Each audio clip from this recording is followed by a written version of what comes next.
Good evening, everyone. Excuse me. Thank you for joining us. Allergies have started because it's spring. So once again, good evening, everyone. My name is Anita, and I welcome all of you who are joining us on Zoom, YouTube, and Facebook on behalf of Manhattan Meditation Center. So before we start today's program, just a sneak peek on the events which are coming in the month of April, which is starting tomorrow. Already 3 months of this year are gone by. Time is literally flying. So, as I have mentioned earlier a few times, on April 2nd and 3rd, for 2 days, we are offering a short meditation course, The Invisible Word of Truth. The timings are from 11 to 12:30. Registration link is available on our website. And if you are in our mailing list, you must have received it via mail also. So please encourage all your friends and family, whosoever might be interested and you think they can take the benefit to attend the course. Spring has started officially, although weather is a bit crazy, at least on East Coast. Once officially the spring started, there was announcement and the temperature just dropped. But we are still ready for spring cleaning, right? We're all cleaning our closets and garage and the basements. So the idea is to also clean the mind. So there's a workshop being offered on April 16th, the ultimate spring cleaning. I think we all can take benefit from it. The timings are 10 to 11:30 a.m. and all timings are the New York timing, EST timings. I know a lot of people are joining from different places, so I thought I should mention. Today we do not have the Spanish translation available. The sister who does the translation, she joins us actually from Mexico. And today she's facing some technical difficulties. The internet connection is not really good. So if it's going to cause any inconvenience to anyone, we extend our apologies for it. I don't know if all of you are aware, or some of you might be aware that we are all volunteers. And we, support Sister Rona in whatever the services she offers to the community. And we all join her from, because of Zoom and in COVID time, we are all joining. I shouldn't say all, but a lot of us, we are joining from different places to support the services. So Sister Matilde joins us from Mexico, and today she's not available. Coming to the services, what we offer, Manhattan Meditation Center offers live meditation twice a day, Power Boost meditation at 12 p.m. in the afternoon from Monday to Friday, and good night meditation from Monday to Saturday at 8 p.m. and on Sundays at 7:30 p.m. Meditation is only for 15 to 20 minutes.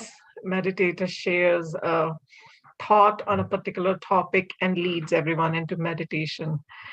If you have been attending the meditation, it's great. I'm sure you're reaping the benefits. And if you haven't tried it, we encourage you to try it. The recordings of this talk, as well as the previous talks, are available on our YouTube channel, as well as Facebook page of Manhattan Center. So if you choose to access the lectures on YouTube channel, the playlist is titled Wisdom in Action. Similarly, the meditation commentaries are also recorded and are available on the YouTube channel, as well as on the Facebook page of Manhattan Center. I have shared the link many times in the chat, and I will share them again today for the YouTube channel as well as for the Facebook. But if you guys are regular with us, I'm hoping that you visit our website. You are visiting our website regularly. If you're not doing so, please start doing it, because as the weather is opening up, we are going to planning to offer more and more programs. So without further ado, today's topic, the wisdom of guest consciousness, right? You must have heard this concept if you have attended our lectures earlier, or if you have attended a meditation course offered by Brahma Kumaris, right? Especially from Manhattan Meditation Center. Sister Rona talks about the guest consciousness and the wisdom of it. And so without further delay, I'm going to invite Sister Rona to share her thoughts on wisdom of guest consciousness. Welcome, Sister Rona. Good evening. Hello, everyone. Good evening. If you're joining from the East Coast, or good day or good morning, wherever else. Maybe we can start with a moment of silence. And in that silence, just reflect on what the feeling is and what the mindset is of someone who is a guest. If you're a guest somewhere, what is the difference when you are a guest, or when you feel as a host, or when you feel that you are completely responsible for everything, or when you're just visiting? Just try and grasp the difference in mindset and feeling in this moment of just a minute of silence.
Thank you.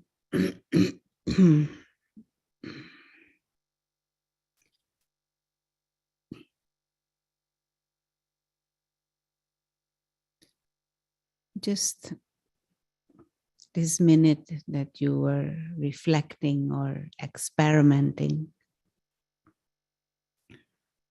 one of the things that you might have observed is there is a certain sense of freedom.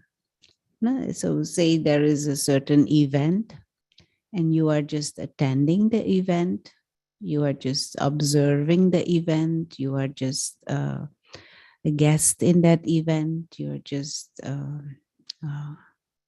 visiting, or someone who feels fully responsible for the whole event. Someone who feels that all of that depends on me, how it will go. Someone who feels this is my event, someone who feels that the way the event goes is completely the success of it, or how it goes is depends on me and how I perform. There is a different kind of mental, what is it? Tension, you could say, or load that comes in the mind when there when these two positionings, the contrast of these two positionings. And I'm not saying that one is bad or better, it is just different. And inside also, the feeling is different. Now, from the spiritual perspective, this is a very clear understanding that we are guests. And we don't even have to be spiritual or religious to see the deeper reality of that. Because a guest means you come and you go. Things were ongoing when you came, and even when the guest leaves, things continue. With or without the guest, the things just continue. And if you just neutrally step back and observe life, and observe your life and your surroundings and your settings, that is the truth of that also. We are here. Things were going on. People were there. Life situations were going on. The world was going on. We take birth. We come here.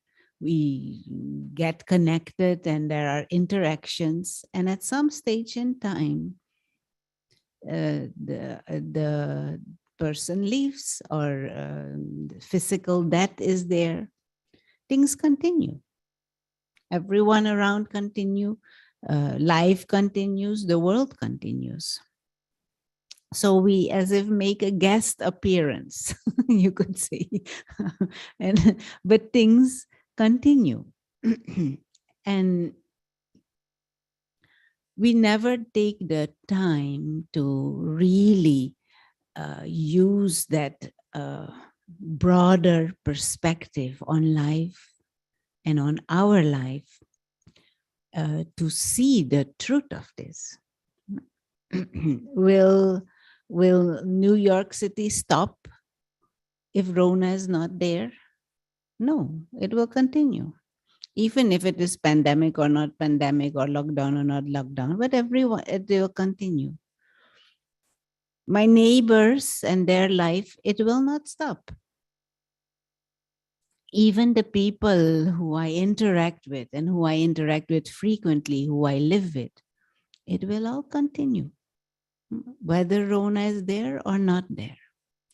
And so in a true, what is it? Sense, and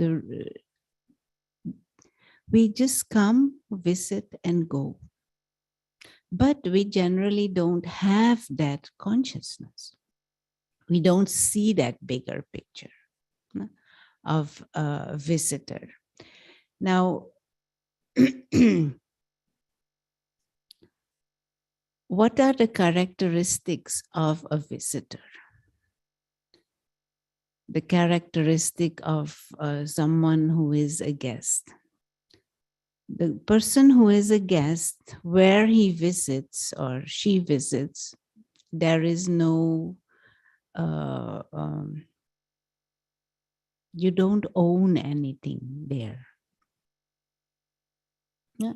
There are many things. So say you visit your friend's place, there is furniture there is a kitchen there are appliances there are electronics, there is a bathroom, there is a bed, and all kinds of things.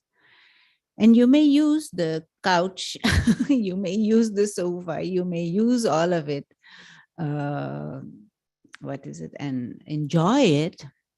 You may even use their computer, you may use their video games, You may use their kitchen, fridge, but it is not yours.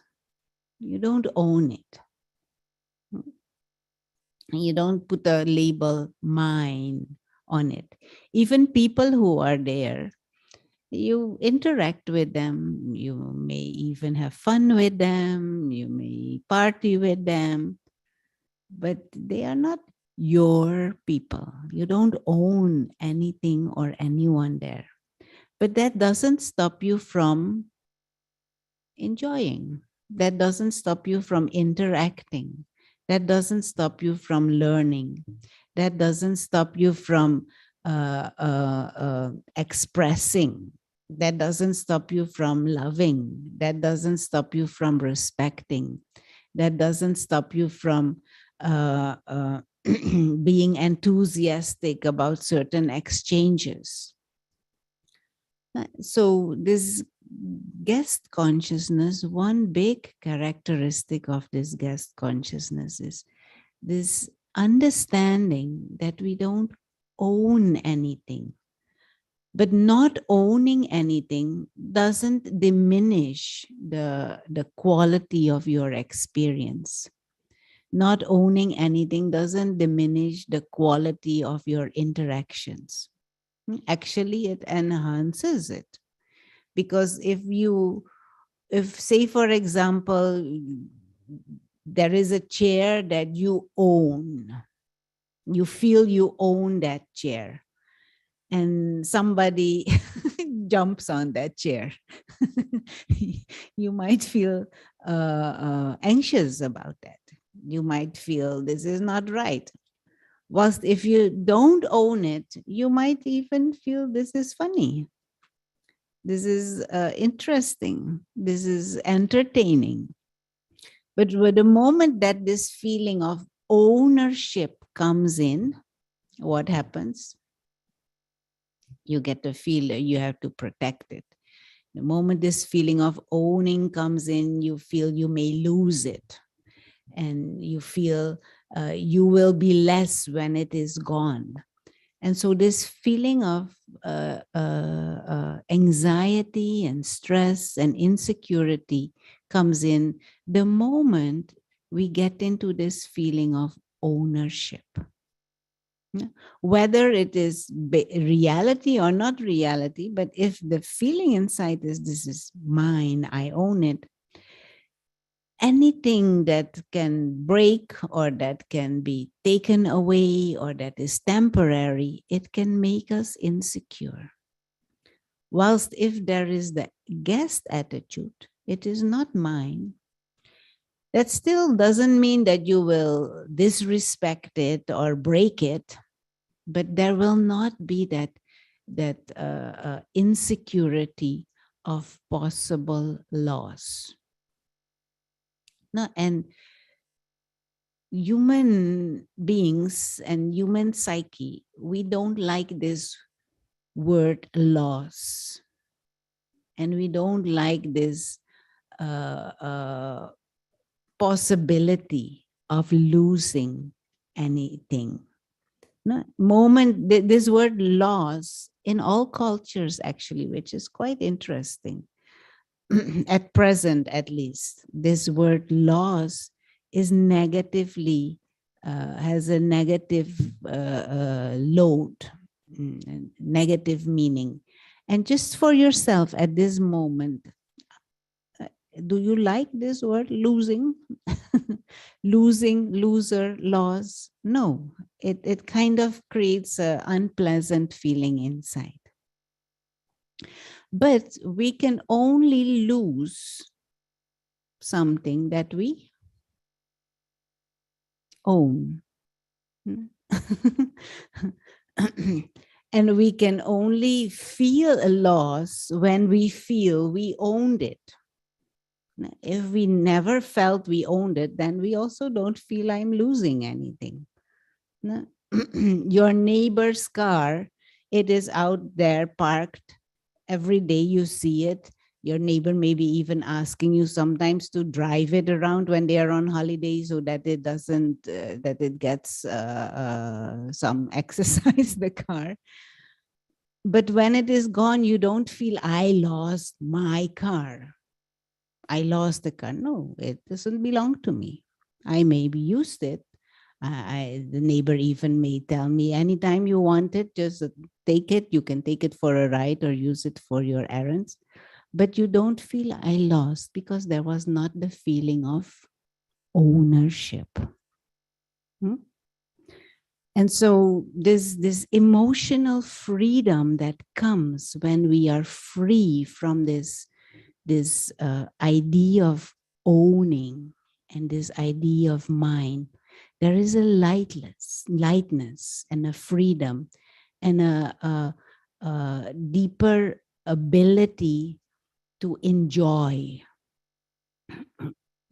because you're free from that noise of what will happen, I might lose, what is going on. And so there is a very sensible positioning to be free from this concept of ownership. Now we have created a society worldwide. We have created a culture worldwide where it has become, what is it? It has become part of our thinking and part of our striving also to own things.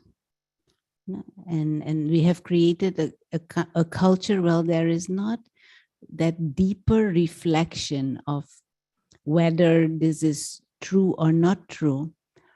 But we believe in ownership. And actually, since childhood, since we are born, we are kind of taught to own and to want more and to strive for more ownership.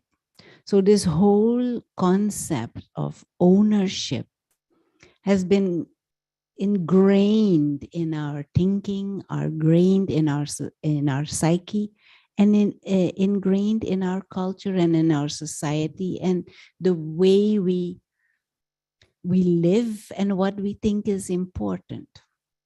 No, we go to school to make to get a proper job, to be able to have a good life, to be able to earn money, to own things, to buy things and to own things. And we teach our children this, and we don't think that there is something missing in this idea or something wrong with this idea. We kind of naturally integrate this in our thinking. But like I said, owning means possibility of losing if it is something that is temporary, something that is changing. Now we live in a world that is temporary, that is changing all the time. And we live in a world that is changing in an unpredictable way. Things don't ask your permission to change. Anything may happen anytime. It is a changing and an unpredictable changing world. This is a law. You cannot change that. That is the only thing that is not changing. And and all institutions and organizations are geared to have people own more. Not all, but many institutions are helping you or trying to get people to own more. So every day, this concept of ownership is deepened within us. Now, at the same time, we wonder why we are stressed. We wonder why we feel anxious. We wonder why we feel insecure. We wonder why we are not naturally peaceful and loving, and why there is so much conflict. One big root of this is this deep ingrained belief that we can own things. And therefore, moment I enter into this feeling of mine, this mic is mine, this is mine, that is mine. Moment I enter into that feeling, there is the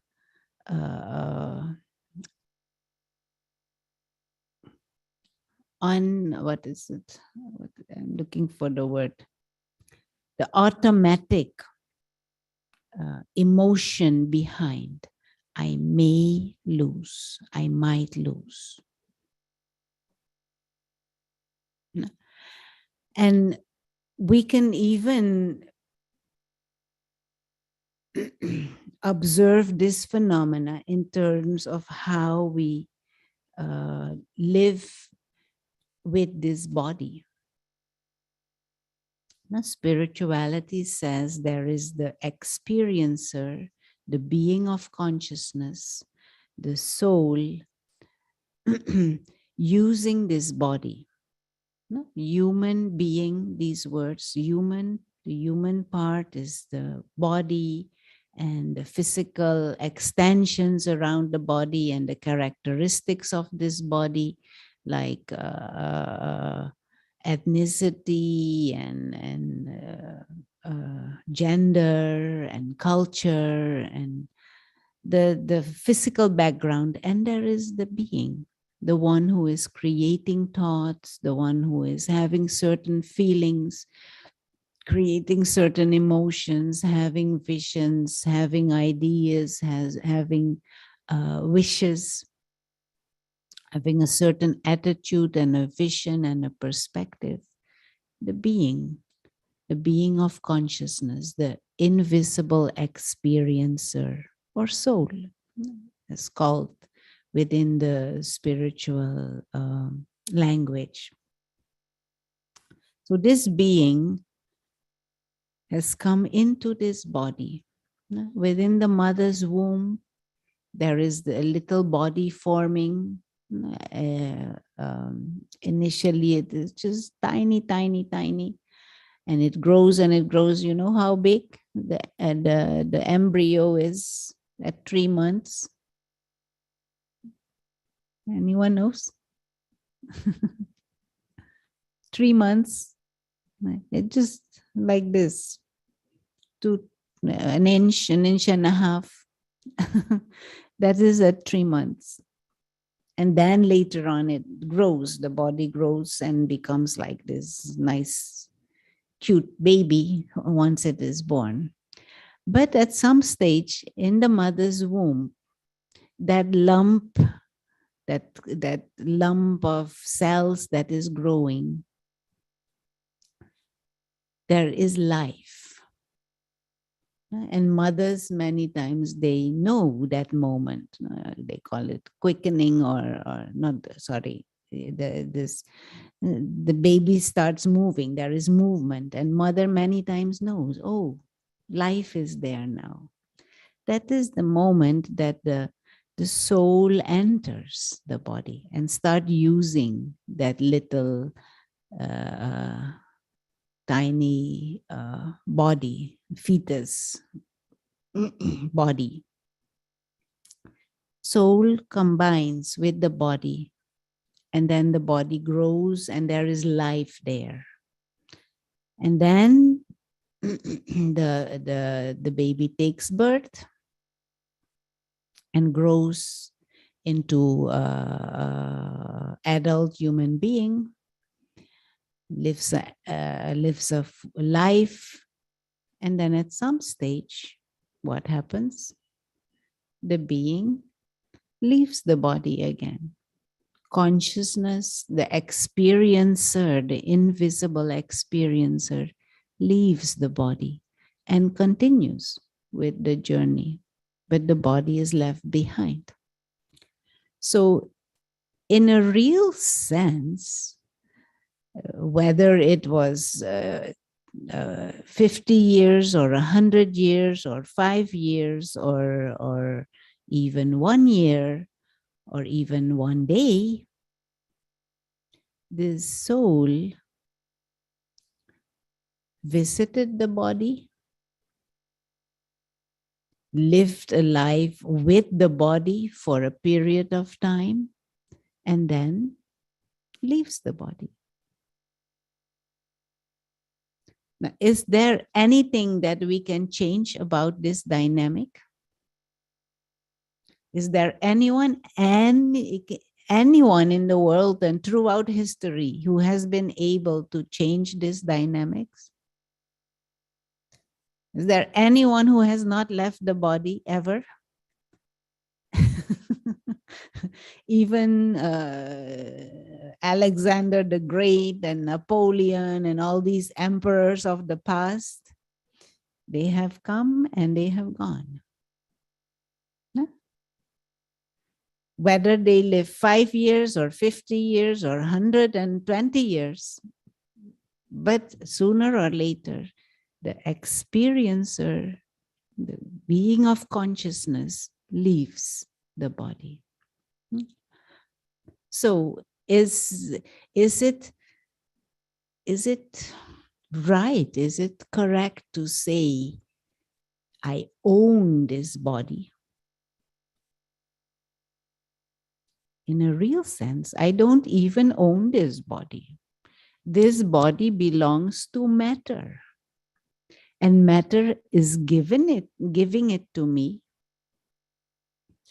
to use for a period of time. Just like your neighbor telling you, oh, use the car. You can use it when you want to go shopping or your errands. But at the end of that, you have to give the car back, isn't it? It is not yours, but you can use it. You can enjoy it. You can do all kinds of things with it. But it is not truly yours. You have borrowed it. You have received it on loan. Now, that is also the case with this body. No matter how much you may think it is my body, nature is the master of this body. Matter is the master of this body, not me. We are temporary guests in this body. We are trustees. This body is entrusted to me for a temporary period of time. So if this body is not mine, I can also not really lose it.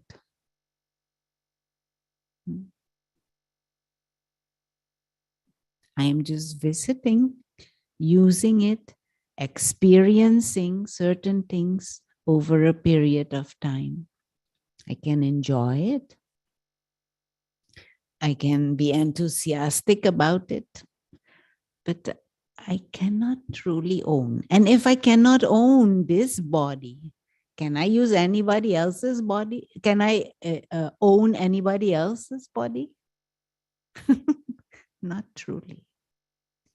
But we have created a belief systems and behavior patterns based on this wrong assumption of mine and owning, and therefore resisting the natural flow of things because we don't want to lose. We are scared to lose, but at the same time, it is inevitable because it is the natural flow of things. So we have created all kinds of funny belief systems and emotions based on those funny belief systems.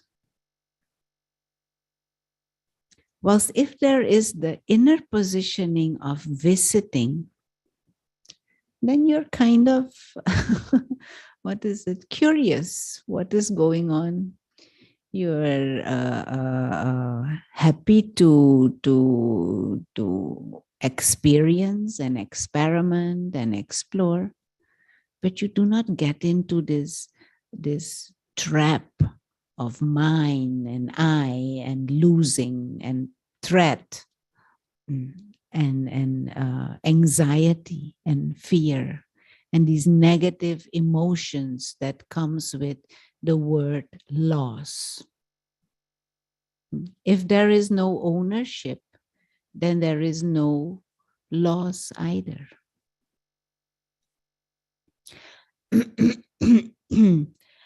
And is it useful to be free from anxiety and insecurity? Would you like to be completely free from insecurities and anxieties? Why? What would happen to us if we are free from anxiety and insecurity? Anyone can say? Sister, we will enjoy our life more. We will enjoy our life more. Yeah. We will be always happy. We will be happy. Yeah. And first thing that will happen, we will be peaceful. If there's no anxiety, no fear, no insecurity, we will feel relaxed. And of course, that peace and that security is a requirement for happiness. Can you be happy when you're insecure and anxious? It is a requirement to be happy. Now, this other big emotion that human beings all the time talk about, love. Can we feel love? Can we experience love? Can we even receive love if we are stressed out and insecure and anxious?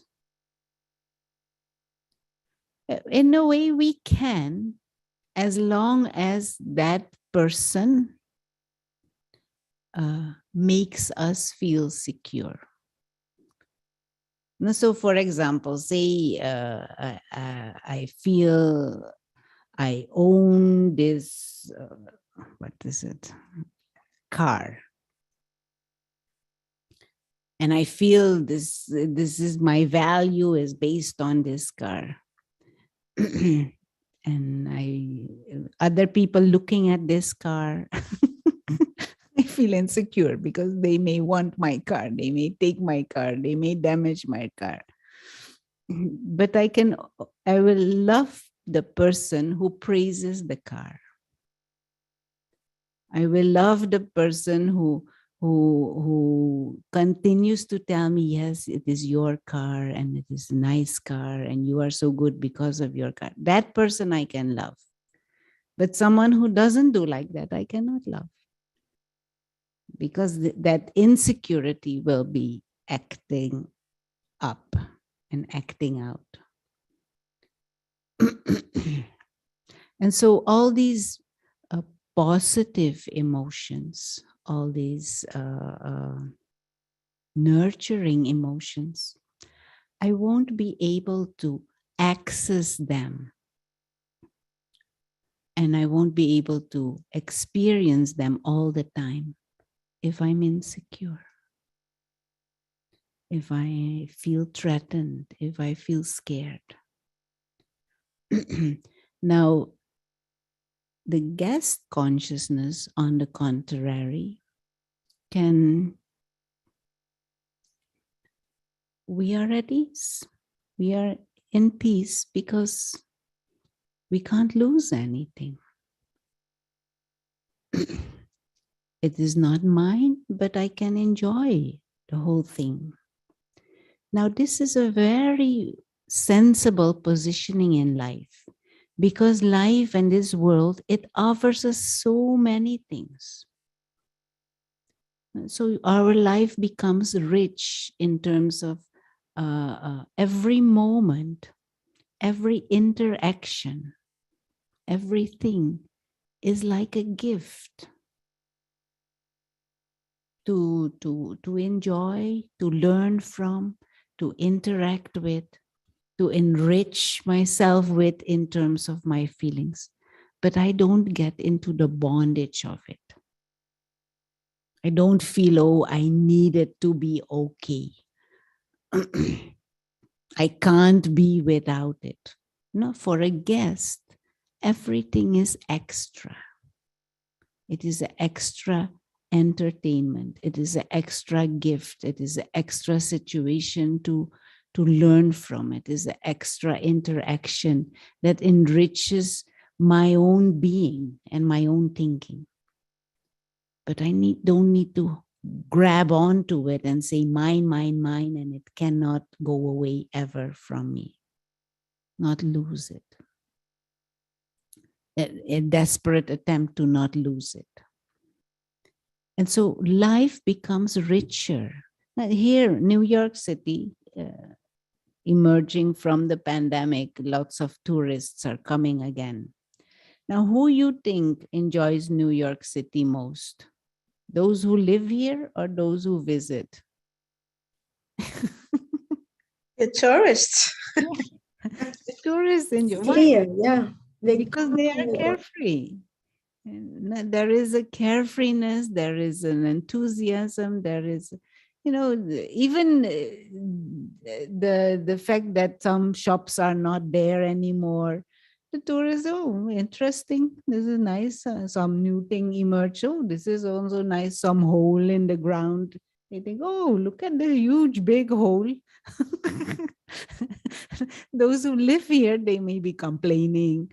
Even the other day, some rats were running on the pavement, and some tourists, they were taking pictures of the rats on the pavement in New York City. They kind of sending this image home. Look, New York City also has plenty of rats and garbage. And we complaining, walking by, saying, oh, there are more rats in New York City than people. So this tourist attitude has a certain lightness about it, a certain freedom about it, a certain ability to be curious and adventurous, and you're amazed by things, and you can more easily see the wonder of things, and there is a certain lightness about it. Because you don't have this emotional burden of mine and I have to protect and I can lose and all of that. No, interesting. And when we go, we will go. So in the bigger scheme of things, this is also the truth of the soul. We have come from another dimension. The world of silence and light and stillness, the world which is remembered as nirvana, or the home of souls, the soul world. Souls have come from that dimension into this physical dimension. And we will leave this physical dimension again and go back home. We are guests in this body. We are guests on this planet. We are guests in this world. And if we are in the guest consciousness, if we are in the spiritual tourist consciousness, we may enjoy more, we may learn more, we may appreciate more, we will love more. Our love and the quality of our love will be of a much higher quality than when we are compromised by this emotions of anxiety or insecurity. And also when we are interacting with other people,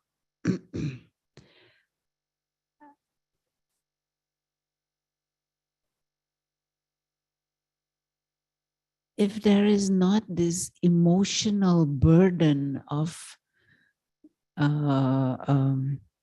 fear of losing someone, you can appreciate every moment and every interaction with that person much more than if at the back of the mind is, oh, will they leave me? Oh, I might lose them. Oh, they might not be there anymore.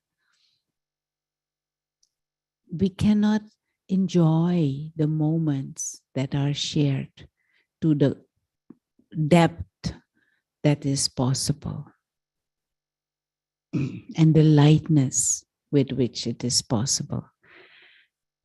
And the drama of life is such that our interactions at the physical level anyway don't last. Even if they last 100 years, it is still temporary.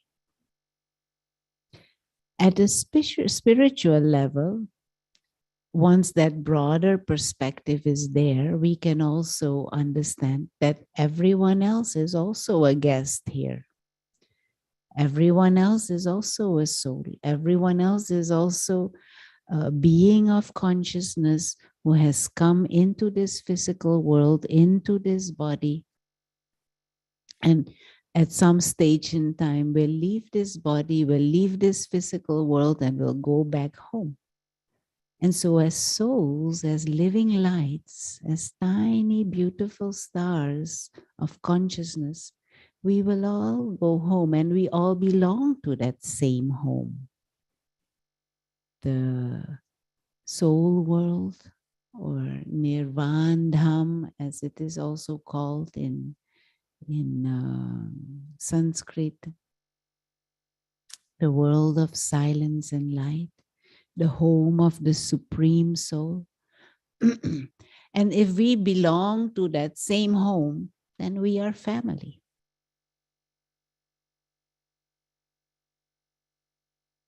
We are spiritually, we are family. We are all souls. In a way, we are all brothers. And at that invisible spiritual level, there things don't change. The being of consciousness doesn't change. And so this feeling of ownership or mine, if we want to have it, then we should have it accurately. And it should apply to that what is timeless and changeless. And so the real self, the soul, the being of consciousness is timeless. The home is timeless and changeless. So if you want, home means the soul world, that silent dimension of the bodiless, invisible, timeless being of light. So if you want to use this word mind, then use it for the soul world.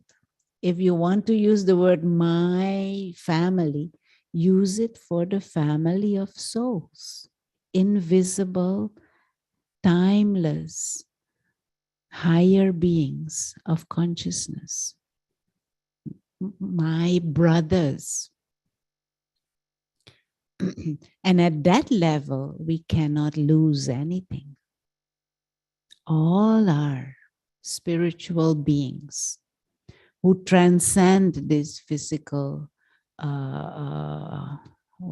vehicle.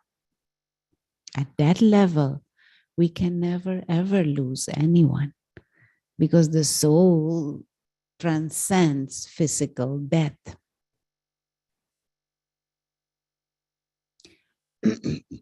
And so in coming from that broader, wider perspective that we are a family of travelers, a family of spiritual beings who are visiting this physical world, guests in this world, playing the game of human life. But in this game, we cannot own anything or anyone. And at some stage, we will step back, leave the physical dimension, and return back home and be again with the family of beings of light. And we use this image of a tiny star to indicate the real self, the soul, living lights. Beings of consciousness who have come into this physical world, into this body, to play the game of human life. And this game is a huge, rich game. There are variety of characters, there are variety of scenes, there are variety of things to be experienced and to explore and to learn and to play with. So many toys, rich game. But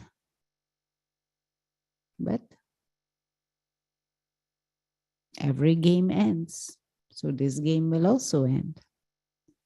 And when the game ends, the players just go back home.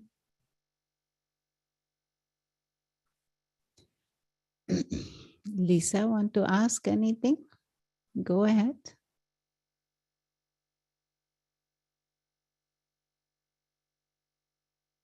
You will need to unmute yourself.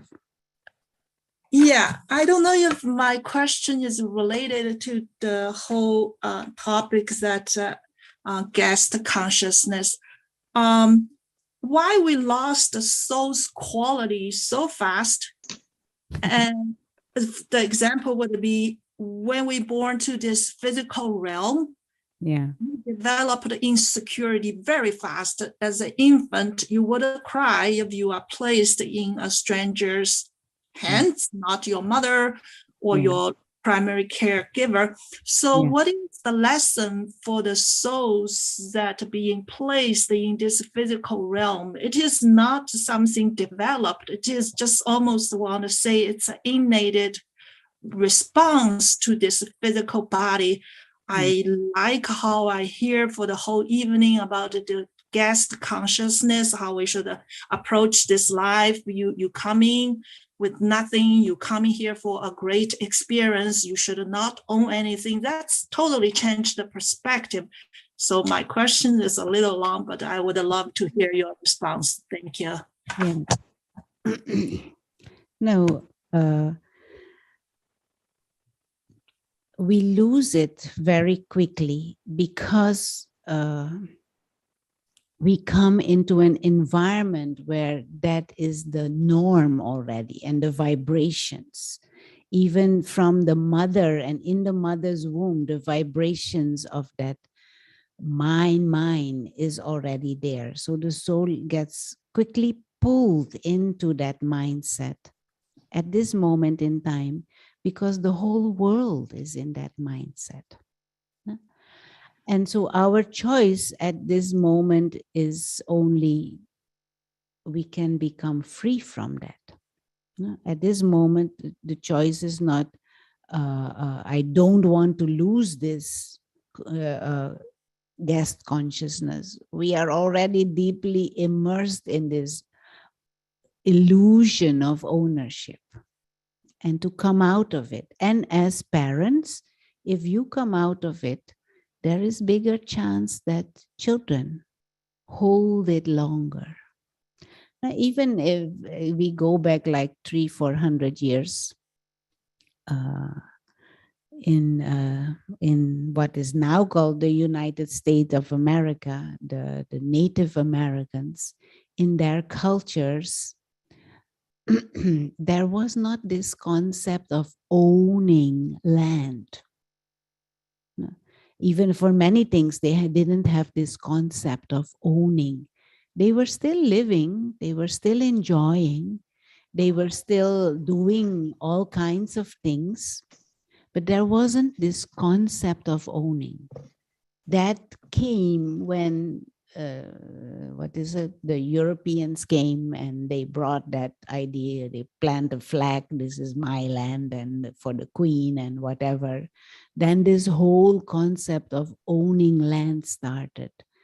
And if other people live there, you just chase them away and you say, this is mine. I'm simplifying the concept. And now we have created a society where we all want to buy and own, and not even land now. You own a piece of airspace. You have to pay for that. So this whole, the depth of this consciousness of owning land and owning a house has grown, and it wasn't there a couple of centuries ago, and people still lived and they still enjoyed. Now, in a society where it is so ingrained in the thinking and in the culture, those new ones coming in, they quickly get pulled into that. And that vibration is already there. And this is the condition at this moment in time, but we can get out of it. But we need to use our understanding, our sharpness of thinking, to at least at the individual level come out of it and begin to see the truth of being visitors. And then within ourselves, we can start creating a different vibrations, different energy, different state of consciousness. And that might help others also to become free, and if they are free, to stay free longer. But there is another aspect to your question, which actually we only have 3 more minutes, which is a vast topic. So we will explore that another time, but I just want to drop it. The journey, our visit on this planet, our visit in this physical world, doesn't necessarily have to be one body and one lifetime. So the soul comes from the spirit, the dimension, the non-physical dimension comes from the soul world into this physical world, into a body, and leaves the body, but can then go into another body and into another body before it ultimately goes back home. And from one body to a next, we cannot carry also the physical things, but we do carry our tendencies and our certain traits and certain habits and thinking patterns. So when you say this baby already as a baby feels insecure, it is because the soul has carried that baggage and that habit from a previous physical experience. And so that is why you see some children are light. No, mother is not there. They're still happy to play. They can go from one person to another and they are happy with everyone. Whilst others, they hold on to mother tightly, and they, even if they're 5 years old, they don't want to go to school, but because they're so insecure and they want to be with parents. Different souls have different baggage. And so a soul who just comes from the soul world, just comes from the non-physical world, they will have that natural lightness and joy and be happy with this caregiver, be happy with another, cheered, and loves mom, but loves auntie also, and loves auntie neighbor also, and happy.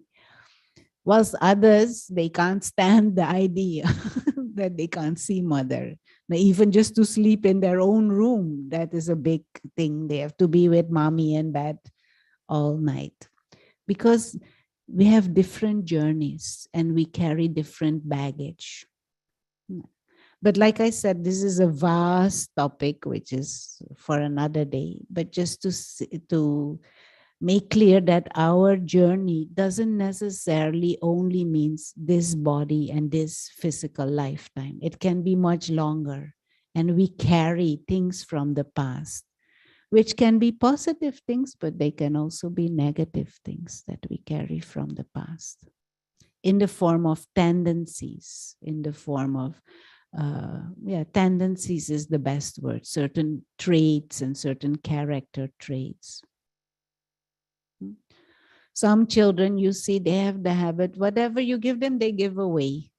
They get a new toy, they give it to their friends to share with. Whilst other children, they want to have all mine, mine, mine, mine. Even if they can't play with it, they hold on to it, and others cannot touch it, otherwise they cry. That is deep ingrained tendency to want to own, to fear of losing. Even if others could play with it, no. Even if I cannot play with it, others can also not play with it. And you see these tendencies already in little children. It is an indication from baggage coming. But it is a sign of the opposite of guest consciousness. It is a sign of deeper spiritual ignorance. We are not awake to our true identity as a spiritual being. We are not awake to the invisible dimension beyond, and we are so entrenched and almost like in the trap of just physical dimension and physical thinking, but therefore insecure, easily anxious, and easily fearful. And in a state like that, it's not possible to really be peaceful. It's not possible to be truly happy and enjoy. It is not possible to unconditionally, cleanly love. Those emotions are put there in potential, but they are eclipsed by this insecurity and this anxiety. Anyway, this is an invitation for you to experiment with this consciousness and to play with this consciousness and see the contrast, but also see the reality of this. Whether we experiment with it or not, whether we like it or not, this is the reality of life. We have come here and we will go. So why not be here in the right frame of mind that we can play the game and be light about it? Yes, Darshana? Okay, so like you're talking about tendencies that it is so much engraved and bring it from the past birth, or but then how do you get rid of that? And because sometimes you know that it is so strong inside, no matter how much you try to get rid of it, but then it pops up in form of possessiveness or in form of, like you say, insecurity and fear.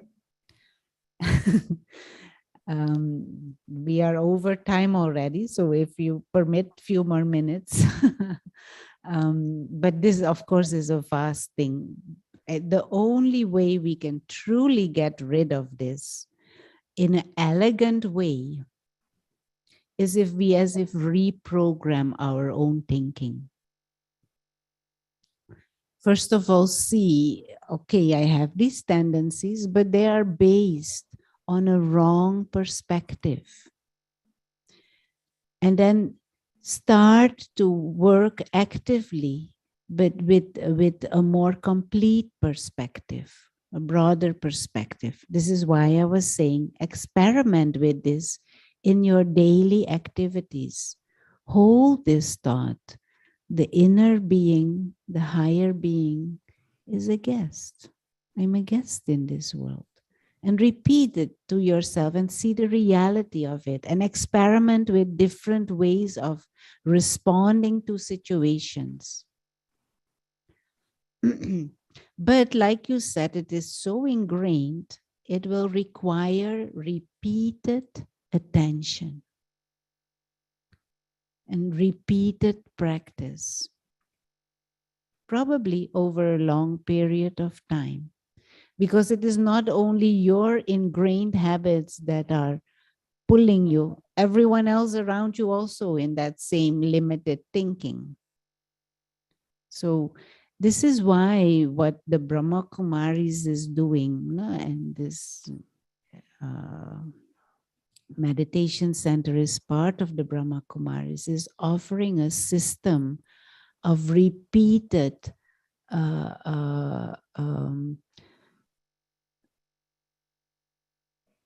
what is the word? Repeated offering of these spiritual concepts. And it is teaching this method of meditation And it is giving suggestions for a lifestyle that will sustain these spiritual concepts and these practices to, as if, reposition yourself, shift perspective and broad, shift paradigm and broaden your vision, and have a lifestyle that is supportive of this. But it is like a lifelong learning process and growing and a journey. But if we don't do this through our own practices, through our own study, through our own realizations, sharing with others who are on the same journey, sharing with other spiritual students to reinforce this, if we don't do it, life will bring us situations that will teach us. But nature's way to teach us is through pain. There will be, ultimately, there will be physical death. Now, if I haven't practiced and saw the reality of this guest and this observer consciousness, I will suffer. If I think this is mine, this person is mine, that is mine, my money, my position, my possession, if soul has to leave the body, there will be lots of anxiety and fear and sadness because I feel I am losing so much. I'm losing everything. I have nothing. So there will be lots of sadness and pain. But ultimately, we will learn also that truly you don't have anything. Truly you don't own anything. Truly this body itself is not yours. But we will learn through pain. Now, the elegant way is to learn through wisdom.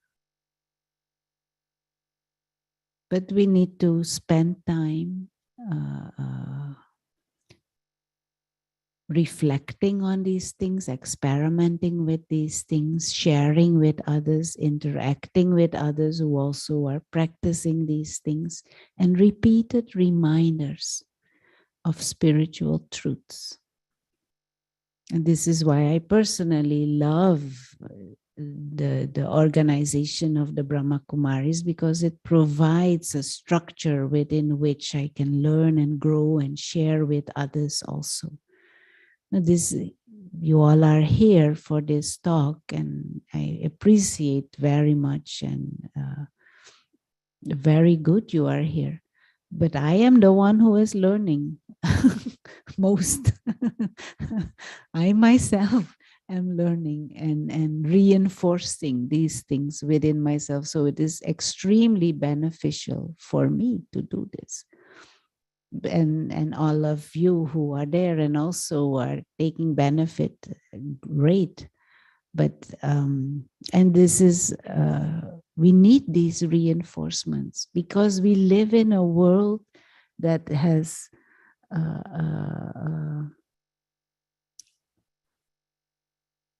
a society that has created a mental framework that is completely the opposite of this. And we are, whether we want to or not, against our conscious wisdom and even against our knowing, we are sucked in a certain mindset which is debilitating and which is making us extremely vulnerable for anxiety and stress and insecurity. And then we want to be happy, but this is the baseline. And then we can only be happy with some extreme excitements. But even whilst they are going on, we're still insecure because tomorrow it might not be there.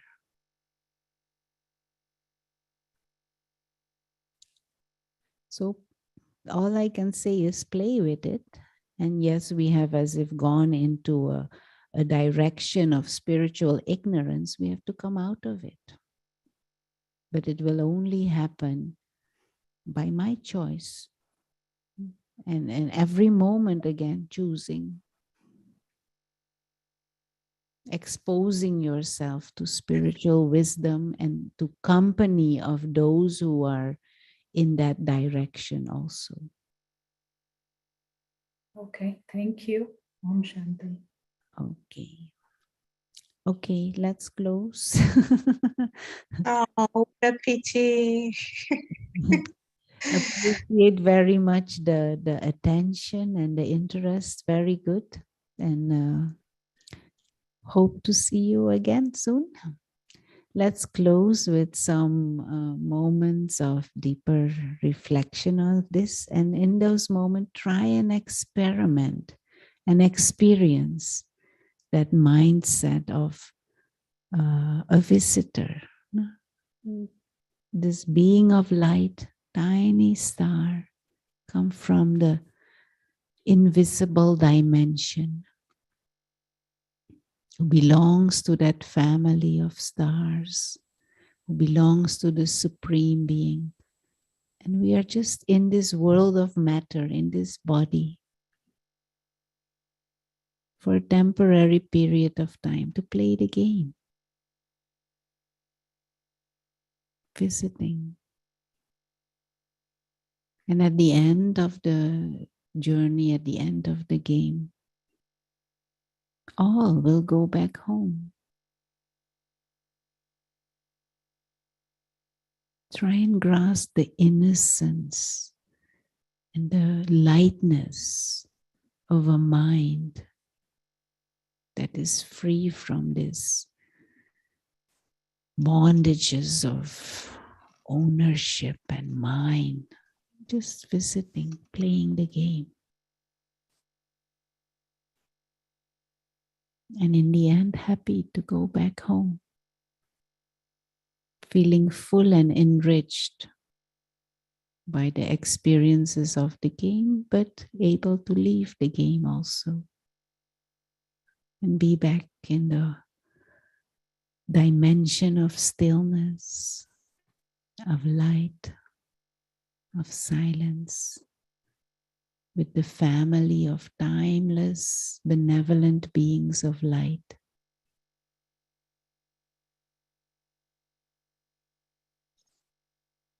And with the Supreme.